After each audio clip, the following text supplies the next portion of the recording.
তীব্র তুষারপাত ও বৃষ্টিতে বিপর্যস্ত যুক্তরাজ্য। শীতকালীন আবহাওয়ার এমন রূপ পরিবর্তনে নাজেহাল ব্রিটেনের বাসিন্দারা। সোমবার সকাল থেকে শুরু হওয়া টানা বৃষ্টিতে মানুষের ভোগান্তি বেড়েছে কয়েক গুণ।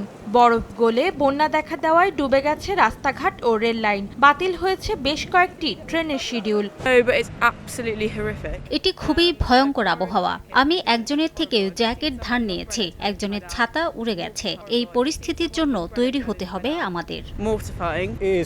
আমার মতে পুরো বিশ্বের আবহাওয়ায় উল্টে পাল্টে গেছে। এমন ঝোড়ো হাওয়া আমি আশা করিনি। ট্রেন ছাড়ছে না, আমাদের অনেক অসুবিধা হচ্ছে।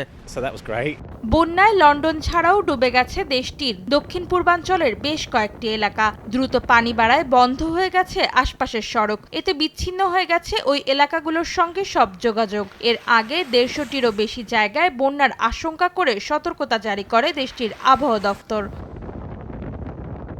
এদিকে ভারী তুষারপাতের কারণে বিপাকে পড়েছেন যুক্তরাজ্যের উত্তরাঞ্চলের বাসিন্দারাও। সাদা বরফের আস্তরণে ঢেকে গেছে মহাসড়ক সহ শহরের রাস্তাঘাট। ম্যানচেস্টার বিমানবন্দর বন্ধ করে দেয়ায় ভোগান্তিতে পড়েছেন অনেক যাত্রী। রাস্তাঘাট পিচ্ছিল হয়ে যাওয়ায় অনেকেই দুর্ঘটনার শিকার হচ্ছেন। অন্তরা সেন, সময় সংবাদ।